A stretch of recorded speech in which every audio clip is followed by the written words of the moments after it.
Hello and welcome to a new IAA Monday session. And this time is a very special one for three reasons. The first one is because we have Manuel Álvarez de la Gala, Global Business Managing Director of Havas Group Spain, presenting our special guest, Dr. Augustine Fou, one of the most relevant voices on digital fraud at international scale. So it's an honor and a pleasure to have you both here with us today. Thank you. The second reason is that we are broadcasting for the first time from Havas headquarters in Madrid. So it's the first time we do it somewhere else, and this allows us to have our members, the IAA Spain members, watching this session live from the Havas auditorium. So a big hello to the members that join us personally here, and thank you, Manuel, for allowing us to do this session from Havas. And the third reason is because we have members from other IAA chapters around the world connecting today. And this is IAA, the biggest professional network on marketing and communication people. So welcome everyone, welcome the people in Spain, and welcome the people abroad. So Manuel, let's go into the topic and to present us Dr. Augustine Fou. Hi everyone, and thanks a lot, Olga, and congratulations for this initiative. I think today cyber attacks and fraud perhaps are one of the biggest concerns that we have in internet. Imagine that more than 30% of the website's page views traffic are seen by bots. Imagine if we don't manage it, it's going to have a terrible impact in the advertising budgets. So today we have the opportunity, I'm very pleased to introduce you, Augustine Fou. He's one of the most important researchers in the world around ad fraud. He has a very impressive curriculum because he was working in digital marketing for the last 27 years. He started his career in McKinsey. After that, he was working in very big groups. He was the group chief digital officer in Omnicom Healthcare Consulting. Also, he was the senior VP of digital strategy in McCann Group. Also, he's the founder of Fou Analytics, that is one company that is trying to understand and do the research about ad fraud around the world. So it's going to have a very good opportunity to have this research, these insights, these ideas that Augustine is going to provide to us. So after the presentation, we'll have time for questions, so please use the chat. And now, Dr. Fou, it's the floor for yours. And please show us all your insights, also your research about ad fraud. Thanks a lot. Thank you very much. Thank you, Manuel. And thank you, Olga, for having me. Greetings from New York. I see a lot of people from around the world, so I'm very happy to share some ideas, share some of my observations and notes and my research on ad fraud. Let's see, can everyone see the presentation? Okay, perfect. All right, so what I'm going to do today is start at the high level. I'm sure everyone's heard of digital ad fraud, but I'm going to get into a little more of the details today and show you some of the things that I've seen in the data in client campaigns, and as Manuel mentioned, in my platform called Fou Analytics. Just a little quick background on myself. Like Manuel said, I've been doing digital marketing for more than 25 years. I've also taught digital strategy at NYU and Rutgers University. Spent some time at Omnicom and also in IPG, both of the agency holding companies. And in the recent 10 years, I've been studying the problem of digital ad fraud. And right now, my day job is to help marketers audit their campaigns, because there's actually a lot of fraud that gets by detection. It's not caught by the current detection. So let me start at the very high level and kind of define what digital ad fraud is. So a lot of people understand it to be bots loading web pages and loading the ad impressions fraudulently. But I'm going to expand the definition a little bit to include any technology and any technique that's used to generate fraudulent impressions for profit. So obviously, bad guys and criminals are using this as a means of making money. And it's only gotten really bad in the recent couple of years. But let me explain why we're seeing a lot of ad fraud in digital, and it's much less pronounced in other channels. So using this very simple graphic, if you look on the left-hand side, in the physical world, you can only put so many billboards by the side of the road until you run out of space, right? So there's physical constraints in the physical world. But when you move into the digital world, we remove all those constraints. And over the years, you'll notice in that screenshot, this is an example of a website, a fake website, obviously, that has no content at all.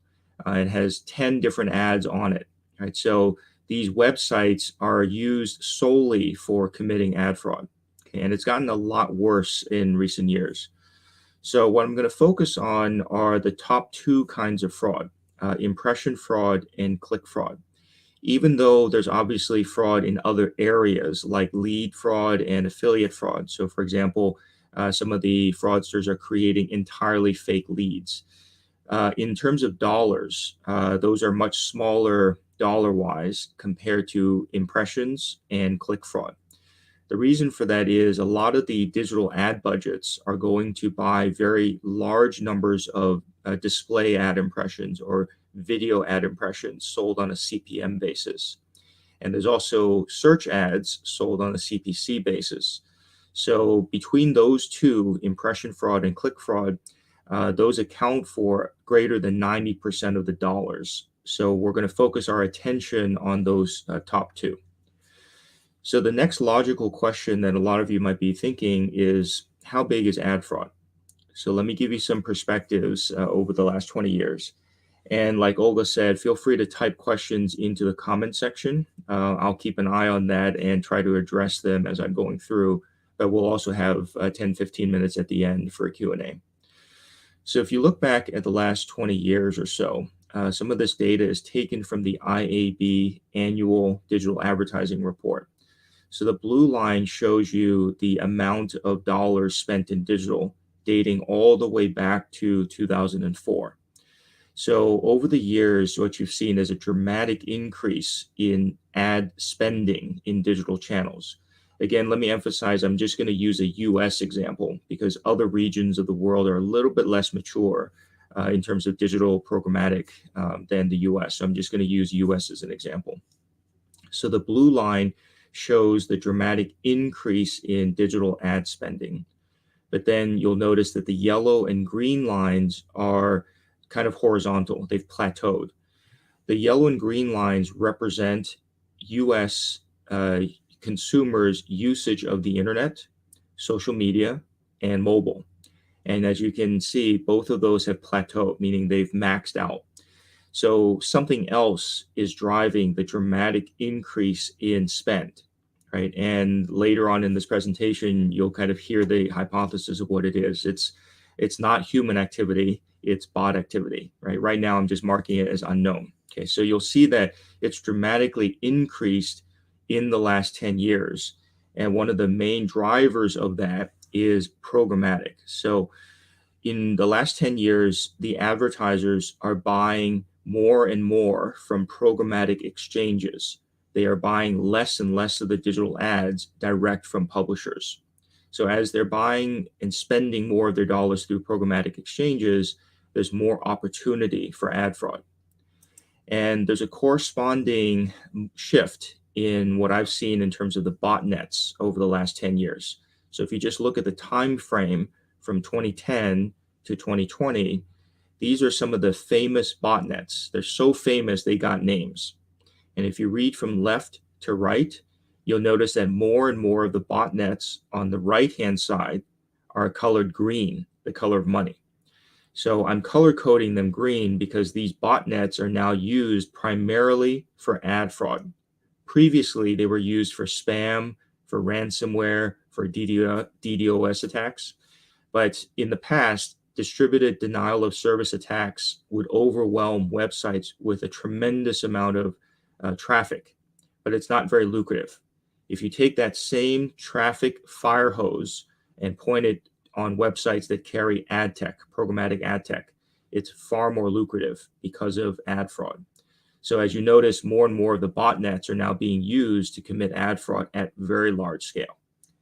But the problem is the industry trade associations, for example, these are numbers taken from the US version, so Association of National Advertisers here in the US. For the last 5 years, they've been publishing press releases saying that fraud is around 1%, and the latest number is under 1%. So the trade associations believe that fraud is low.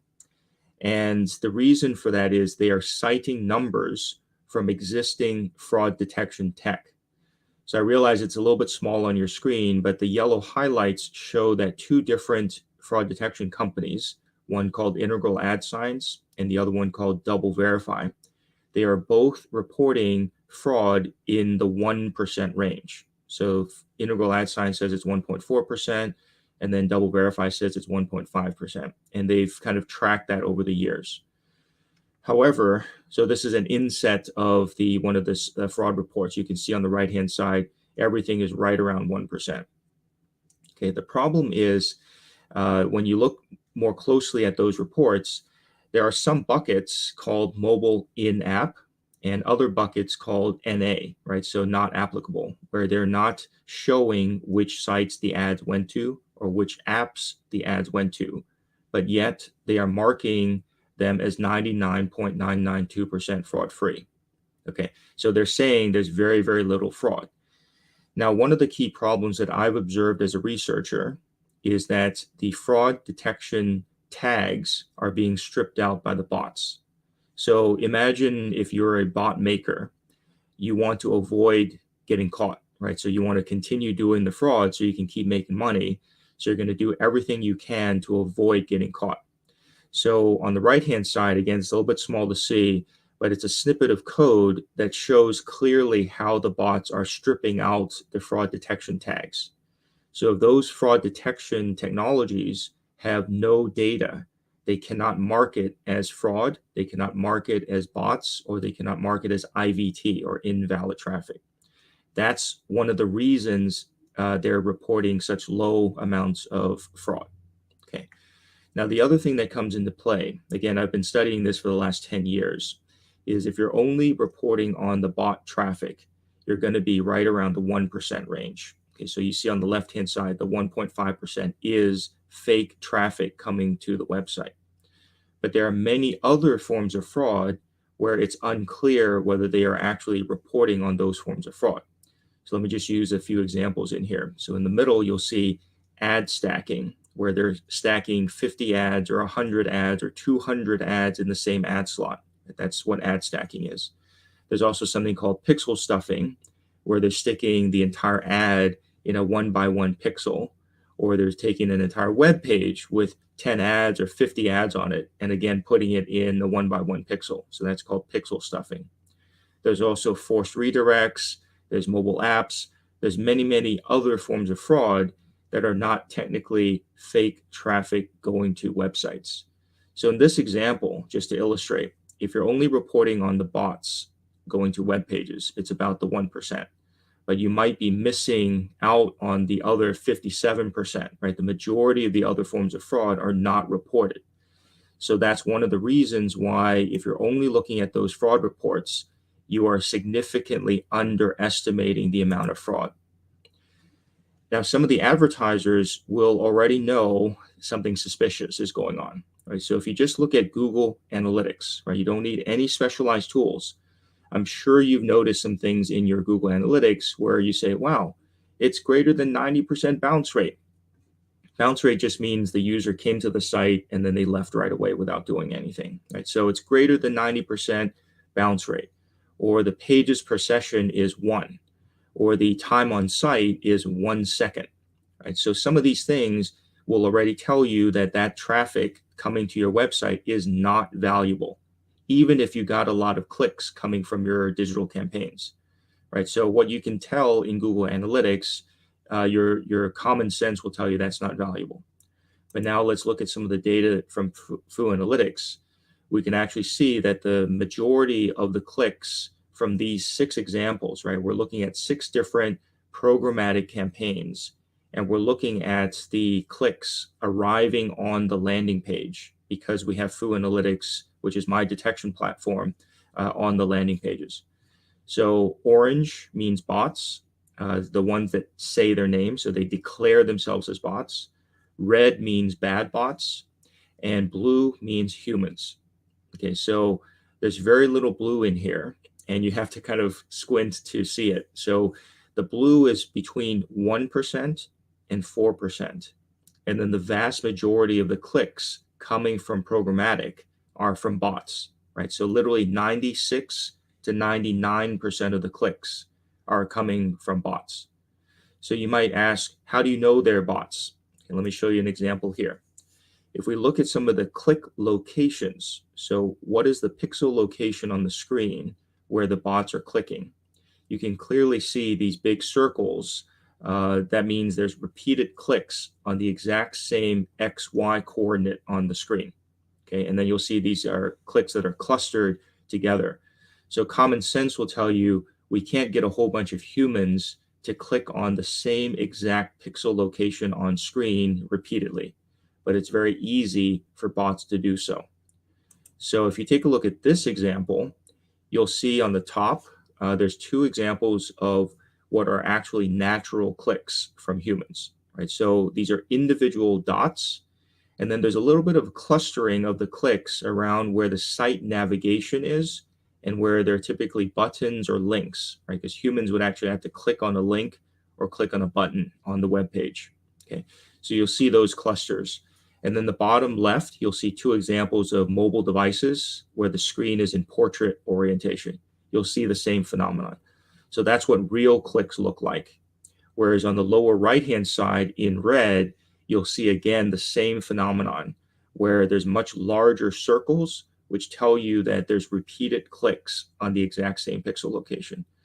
So again, I'm just showing you a few examples from my research and from the work that I've done over the last 10 years, where if you had the right tools, if you had the right data, you can very easily pick out and confirm that these are bot clicks. Okay. So what's resulted in the last 10 years, the reason fraud has gotten bigger is because the bot activity has driven these 3 things. The bot activity going to fake websites and loading enormous amounts of web pages is allowing the programmatic exchanges to sell very large quantities of ads and for advertisers to buy very large quantities, right? So those didn't exist before programmatic exchanges, and those didn't exist without this kind of bot activity. Furthermore, when we have these fraudulent sites selling lots and lots of ad impressions, they can sell it for very low CPM prices. So it makes it extremely attractive for media agencies and advertisers because they're thinking they're getting a great deal, right? Because they're getting low CPM prices. But unfortunately, no matter how low the CPM price, if the ad is not shown to a human, it's not going to have any marketing outcomes or any lift for the advertiser, right? So it's not worth buying. And then finally, in the reports that you have been getting, you might be seeing very high clicks, high click-through rates. So you're saying, oh, it looks like it's performing really, really well when you get a lot of clicks. But unfortunately, hopefully, now you can understand that those clicks are not humans clicking on the ads. It's actually bots clicking on the ads to trick the algorithms, to trick the buyers into thinking the campaigns are performing really well. Okay. So that being said, we've kind of looked at a little bit of data together, but now let's go back to the high level. And as you can imagine, the impact on marketers is that there's a lot of money wasted. However, we have very rare examples of this talked about publicly, right? So you might remember in 2018, P&G cut $200 million of their digital ad spend, and they saw no impact in their sales, right? Here's another example. Chase reduced their programmatic reach by 99%. More specifically, instead of showing their ads on 400,000 websites, they reduced it to just 5,000 websites. So you can almost think of that as an inclusion list of just 5,000 websites. By reducing it by 99%, they still saw no change in business outcomes. They saw the same exact results. Okay. And this last example comes from Uber. And again, these are US examples, but Uber cut $120 million out of their $150 million of digital ad spend. That's about 80% cut. And they saw no change in the installation of their apps, right? So people continue to install the Uber app, even though they turned off the ad spending. In this particular case, it was due to ad fraud. So Uber is now suing 100 mobile exchanges, right? They're not suing 5 mobile exchanges or 10. They're suing 100 mobile exchanges for fraud and for falsifying the placement reports. Okay. So there's many, many more examples. You may be aware of some of them or not, but ultimately I've documented that over many, many years, where in digital, many, many companies are inflating the metrics, inflating the number of impressions, inflating the number of clicks using bot activity and ad fraud. Okay, so now let's look at one other area that might be of concern. It's the accuracy of the analytics. Again, let me reemphasize, if you have any questions, feel free to type it into comments. I'm keeping an eye on that so I can try to address those as we go along. Okay. So in this next section, I'm going to talk a little bit about the accuracy of the analytics. So in this first example, looking at the top third of this chart, you'll see that on the left-hand side, there's about 102,000 sessions. So this is taken straight from Google Analytics. So that's when the campaign was running. And then you can see on the right-hand side, it drops dramatically to 0 sessions. Okay, now the two things on the bottom are 2 outcome goals, right? So the first is a pledge goal and the second is a download goal. So these are, again, taken just from Google Analytics. You'll see that even though the sessions dropped from 102,000 sessions on the left-hand side to 0 on the right-hand side, you'll see that neither of those 2 outcome metrics changed. They just kept going. Okay. So what this is to show you is that you can actually look at your own Google Analytics. You don't need any specialized tools like Fou Analytics or any other fraud detection tech. You can simply look at your own Google Analytics, and if you're looking at the right places, you can actually start to see the fraud as well. Okay. Now, it might be a little bit hard to tell, but let me add some color coding here. Okay, so in this case, we're looking at the exact same time frame, and you'll notice that the majority of the traffic before we turned off the campaign is red. And again, red means bots, blue means humans. Okay, so before we turned off the fake traffic, you'll see that most of it is dark red. After we turn it off, you'll see, we have a lot more dark blue coming in. But again, you'll notice that the 2 outcome metrics at the bottom do not change. Okay, so that tells you that bots don't convert. And even if you turn off all of those fake clicks and fake traffic, you're not going to get a change in the outcomes if you're measuring the correct outcomes. Okay, so the reason we have to turn off all that traffic is because it's messing up the analytics. Okay, so now let me show you this example here. So on the top, you'll see that during this time frame, say, for example, we have 4,200 conversions, and it's divided by 1.2 million page views, right? That's the traffic that includes all the bots hitting the page. Because the denominator is too high, right? It's propped up by bot traffic. your conversion rate is going to be too low, right? So for example, it's 0.23%. On the bottom, once we can identify what the bot traffic is, we can actually correct the analytics and make the conversion rate more accurate. Okay, so on the bottom, you'll see the number of conversions remain the same, 4,248. But by changing the denominator, by scrubbing out the bot traffic, you can now see that the conversion rate is more accurate at 0.45%. So for any analytics people in the room, scrubbing out bot activity and knowing what bots and how much were coming to the site is very crucial to the accuracy of your analytics. Okay, so if we were looking at analytics and there's a lot of bot activity and bot traffic in there and we did not scrub it, the analytics are not as accurate as they can be. So sometimes we're making business decisions based on inaccurate analytics, inaccurate conversion rates. Okay, so that makes our digital marketing worse. By understanding the levels of bot activity, we can then make the analytics more accurate. Okay, so I'm going to pause there and again, see if there's any questions before I move on to a few more examples of auditing campaigns.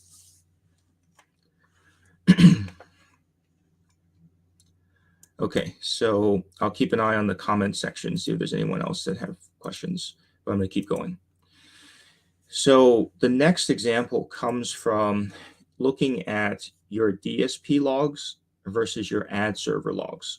Okay, so again, I'm using these examples to show that you do not need any specialized tools to be able to find fraud. You just need to be looking closer at the data that you already have or asking more questions. Okay, so in this case, by looking at the DSP logs for a particular time frame, we can see here that there's 814,000 bids won. So basically the advertisers or the media buyers will pay for every time they win the bid. Okay, so in this case, it's 814,000. If you compare it to the ad server logs during the same time frame, you'll notice that there's only 548,000 ads served. Typically, these two quantities should be 1-to-1, right? So for every bid you win, you're supposed to serve an ad.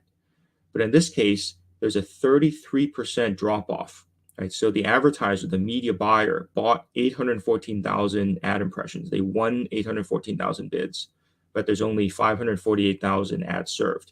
Okay. So simply by comparing your DSP reports with your ad server reports, you can find these discrepancies. And once you find this, the next action is to ask, how did this happen? Okay, I'm going to show you some examples further below of how this happened. It's related to ad fraud. Okay, so here's one more example. You're going to compare your DSP report. So this is 1 million bids won to your ad server report. This is 931,000 ads served. So there's only a 7% discrepancy there. So it's actually not too bad. But then when you compare that to the third column here, it's what we call ads displayed. So when you have the Fou Analytics tag measuring the ad impressions, the Fou Analytics tag fires only after the ad is finished rendering on screen. Okay, so let me articulate an example. Even if the ad server sends out the ad, so the ad left the ad server, it has to travel through the wireless network to get to your mobile device. And sometimes because the bandwidth is lower, the ad may never end up in the device and get rendered on screen. Okay, so in mobile environments, this is actually a bigger problem because sometimes the person leaves the page, they scroll past, or the ad just never ends up being rendered on screen. So the last metric, this third column, is important here, number of ads displayed. So in this case, if you compare it to the 1 million ads that were purchased, only 750,000 ads were actually displayed on screen. So this is a 25% drop off.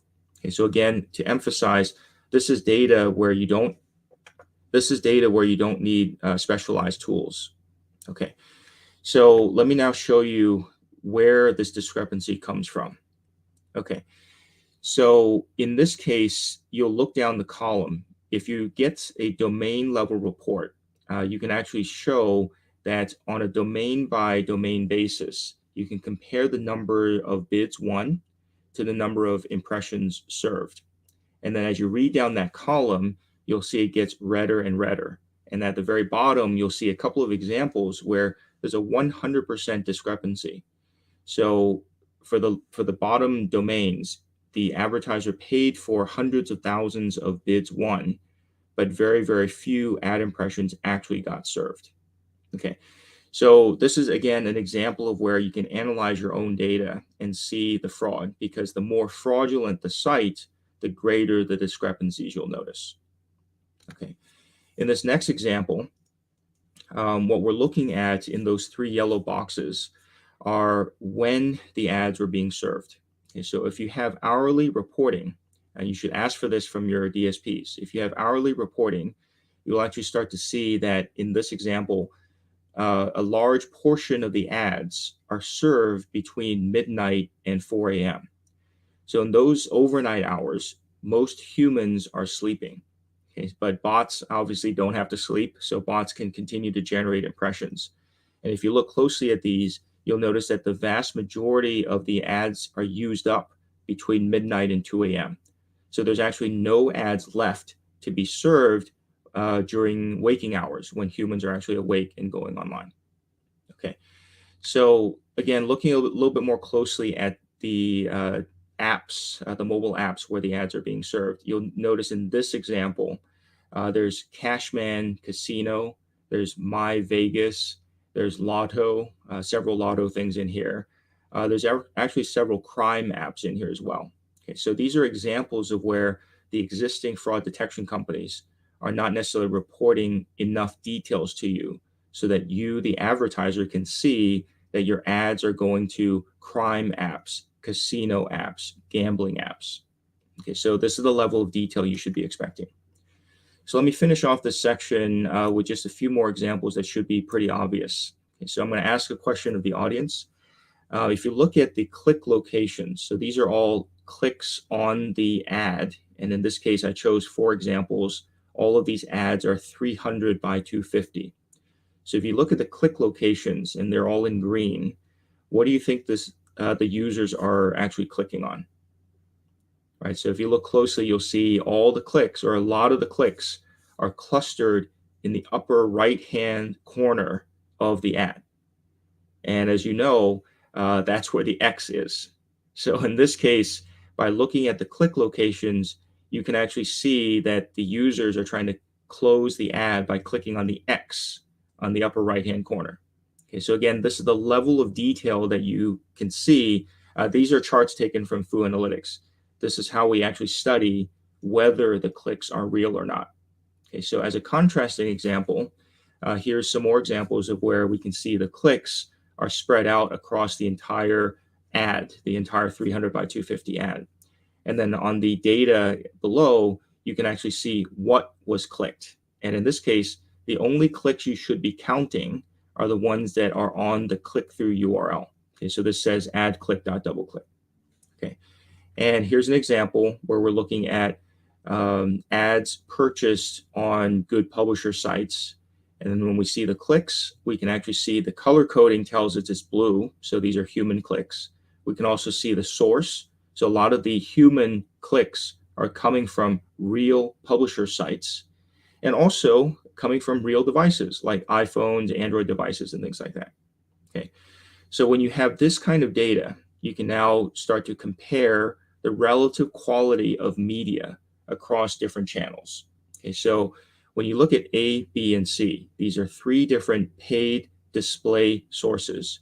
You'll notice that in A, there's a lot more dark red, and in C, there's a lot more dark blue, which means humans. So a simple optimization that media buyers can do is shift budget between these 3 channels, right? So you would reduce budget to A so that you reduce the exposure to the red, which is bots and fraud, and you would increase budget to C. So you would increase the percentage of your ads shown to humans. Okay, that's a simple optimization that you can do. If you look at D and E, the amount of red is pretty low, and the blue is also pretty high, and they're pretty close. So in this case, you may not need to actually do anything. Then when you compare F and G, it's like night and day difference, right? So there's a lot of blue in F, and not much blue in G and a lot of red. So again, you understand what you can do in terms of reallocating your budget. And then finally, on H, this is native ads. This is Taboola. You can see there's a lot of fraud there. Okay, so again, by having both blue and red, you can actually better optimize your media. So just to be clear, the other fraud detection tech companies that are being used by the biggest of advertisers only report on fraud. They only use double verifying IS, and they only report on the red. And that's only a part of the equation. You also have to ask how many humans did the ads actually go to. Okay, so I'll end with this slide and then open up for questions. We can do the same across all different digital channels, right? So you can see programmatic, you can see Facebook, YouTube, TikTok, LinkedIn, Google, so on and so forth. So in this case, clearly TikTok is not a good place to invest your dollars. Now, obviously it's more nuanced than that, but again, we've seen a lot of fraud and fake accounts where the clicks are coming from TikTok. Okay, so again, part of the message that I tell advertisers now is that it's time to upgrade your tools so that if you can see better, you can do better. All right, thank you very much. I'm going to open it up for questions.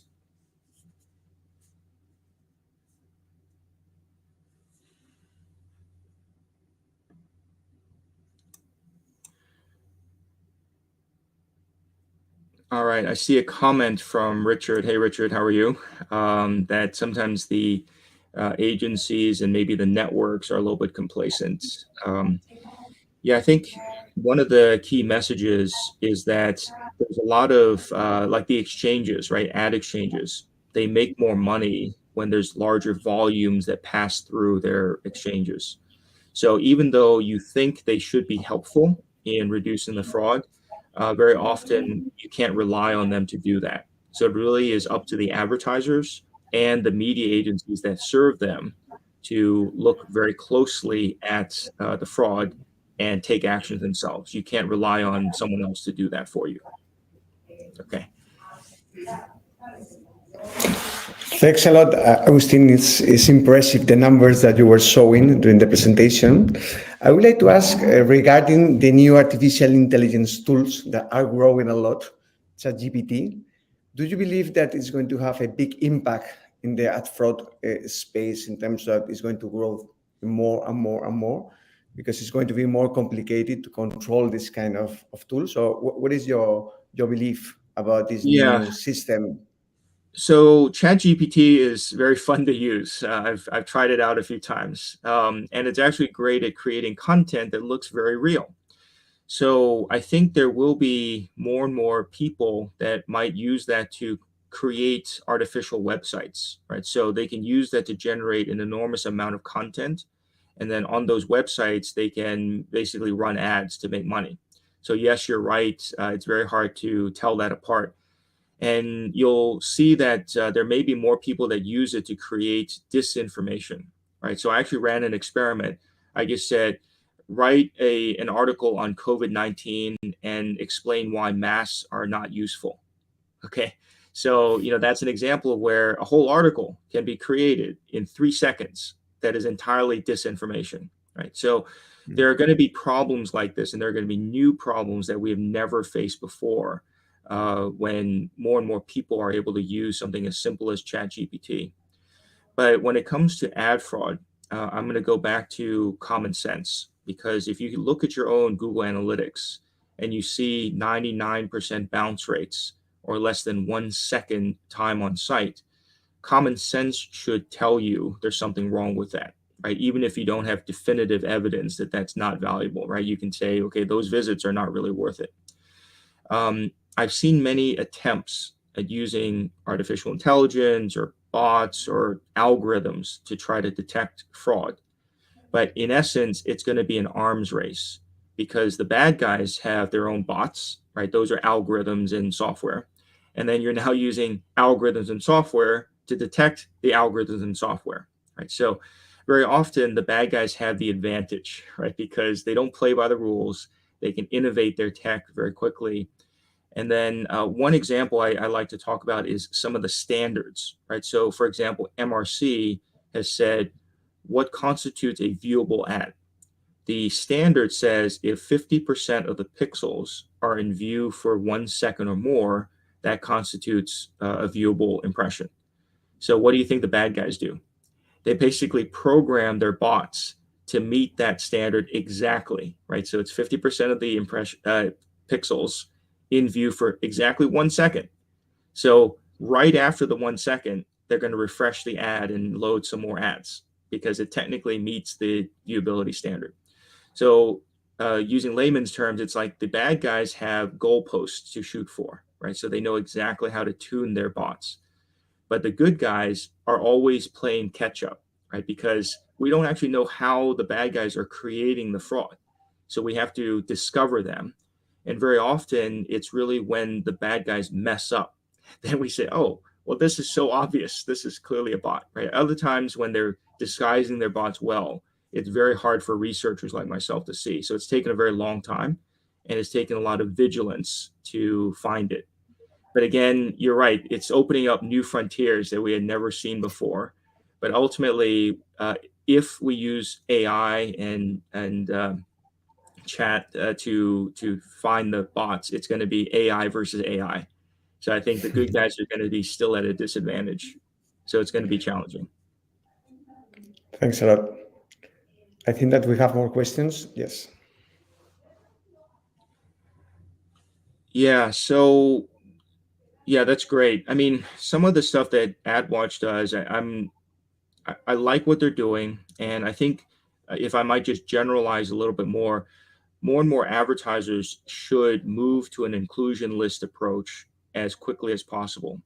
Because in my research, I can tell you there are far too many bad guys, far too many fake sites and fake mobile apps. You can't add them all to your block list, right? So some of the platforms have a limit. You can only put in 10,000 sites or apps into a block list, and you can't put more, right? So it's a constant battle if you're trying to put the fake sites and fake apps into a block list so that you can block them. So it's far better to use an inclusion list approach because there are a finite number of good sites and good apps. So I'll use an example. I use this in class. When I teach class, I just ask the students, can you name 10 websites that you use every single day? And that simple exercise, they'll just rattle off a few. But when they get to 5 or 6 or 7, they're going to start slowing down. They can't even name 10 sites that they go to regularly every single day. And you can do exactly the same exercise with mobile apps. Just think about name off as many mobile apps as you use every single day. So same thing, most people can't get to 10. So if most humans don't use more than 10 sites or 10 mobile apps regularly every day, why are there hundreds of millions of sites out there that are showing ads, right? Or thousands, millions and millions of mobile apps that humans have not even heard of. But yet it's a game of big numbers, right? So what I've seen in the last 10 years is that there are so many hundreds of billions of impressions going to sites that humans have never heard of before and going to mobile apps that humans have never heard of before. So that's why I've been advocating marketers and their media buying agencies should move to inclusion lists as quickly as possible if they're not there already, right? Or at least test that as part of your media buying. And I see a question in here saying that, is there a blacklist that we use? We don't have a universal blacklist that we give to everyone, but obviously there are some sites that are so obviously fake that the moment we see them, we can say you can add it to a block list. We don't need any further research on it, right? And the same thing happens for mobile apps as well. So yes, we can definitely help with that.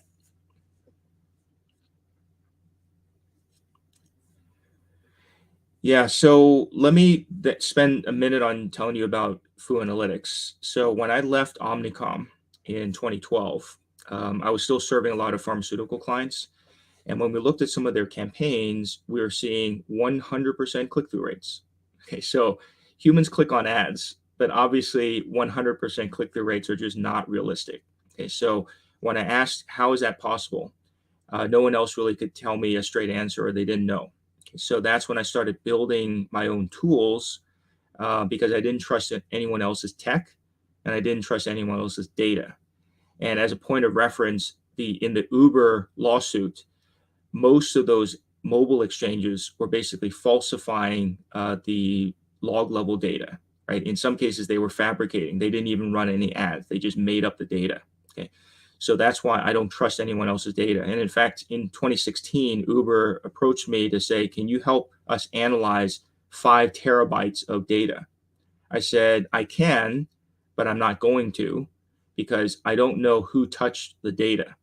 So just like in crime scene investigation, chain of custody of the data is very important, because if someone had access to it, they could tamper with it, right? In this case, we now know that some of those fraudsters were fabricating the data. They just made it up, right? They just made up the log file data. It didn't actually exist.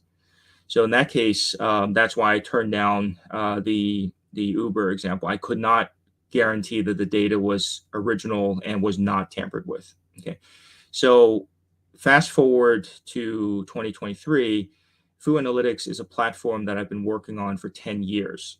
For the first 8 of the 10 years, I didn't let anyone else use it. So it was just used by myself to audit campaigns.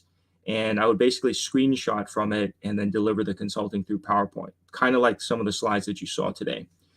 But in 2020, I decided to open the platform to others to use, because I was running up against the limits of my own time. So now select other parties are actually able to use it to monitor their own campaigns and monitor their websites. So just like most people have Google Analytics on their site, the question is, why don't you have analytics for your digital media, right? You might have fraud detection, right? Most companies already buy integral ad signs, double verify, moat, or other forms of verification. But to me, it's insufficient, right? Those technologies are still bypassed or avoided by the bad guys. So now when you have a tag, Fou Analytics, in your programmatic campaigns, in your ads, you can actually have the analytics that you can see for yourself so that you can manage your own campaigns, right? So I brought up this slide just to show you what spikes in bot traffic look like, right? So this is a normal website. It's chugging along. You see a lot of blue, so there are humans that come to the site, but you notice those huge red spikes, right? Those are all bots coming in very large quantities to this website. So we have the color coding that's not available in Google Analytics or Adobe Analytics, and that helps you to identify when the bots are hitting your site.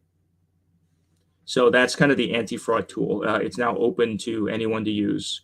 And I'm working primarily with advertisers and a handful of agencies to help them kind of upgrade their tools and analyze the programmatic campaigns so that they can actually be more aggressive at cutting out the fraud.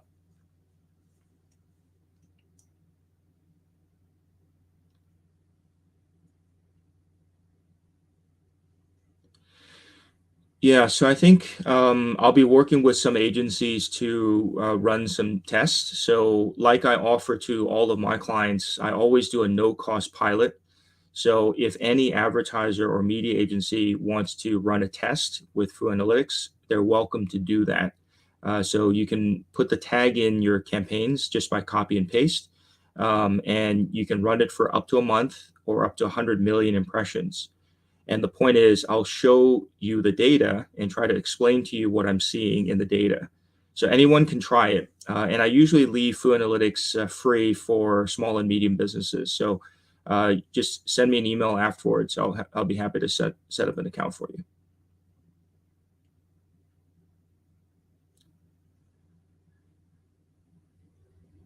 Yes, so there's a term called FOFO, so fear of finding out.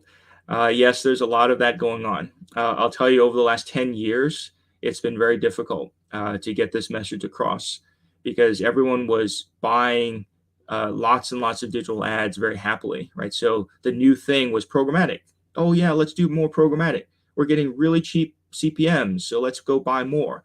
And we're getting a lot of clicks, so the campaigns must be working really, really well, right? So once they've gone down that path, it actually, you can imagine, it's very scary, right? So there is a fear of finding out that they've been actually wasting money. But again, in this case, it's like, it's better to find out now rather than later, because the more you wait, the more money that's going to be wasted. And unfortunately, some of those dollars are not only flowing to the criminals, they're also flowing to, say, sanctioned websites, right? So there's been another researcher who's looked at some websites that are clearly Russian or sanctioned by the US government, right? So basically, dollars are not supposed to be going to those sites. But yet, we're seeing major advertisers' ads show up on that site. That means dollars are still flowing to sanctioned websites, porn sites, piracy sites, and really, really even worse sites I won't even mention here. Okay.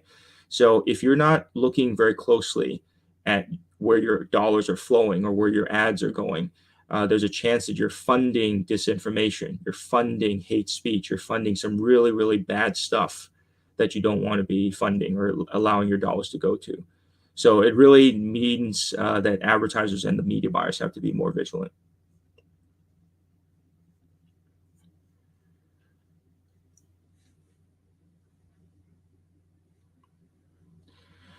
Yeah, that's a great question. Some of the students, I mean, I've been doing digital marketing for longer than some of my students have been alive, right? So I do work with some undergrads. I do present to students, both undergrad and graduate students in marketing. Hopefully more and more people are looking at the analytics themselves. I mean, when I worked at the agency, you could clearly see a separation between the marketing departments and the analytics departments. In digital, you really need to have both of those departments come together because you need to be looking at the analytics and looking at the data regularly, not once a quarter, right? To really see these kinds of things, right? And if you have the analytics in place, you can see where the fraud is coming from. You can see which bots are coming to your site so that then you can actually take action. Right. So I think marketers need to be more open to and more willing to learn about the analytics side of things so that they can do a better job monitoring their own campaigns and not just say, oh, it's the analytics department that needs to do that. Fantastic. I think that it was the last question. Right. Dr. Fou, thanks a lot for your time, for this amazing presentation. And we are going to definitely continue this conversation with you. Thanks a lot. Thank And you very thanks much. a lot, Olga, again, for Thank this to organize this webinar. Thanks a lot again. And thank you, Olga. See you. You're on mute. Olga, you're on mute.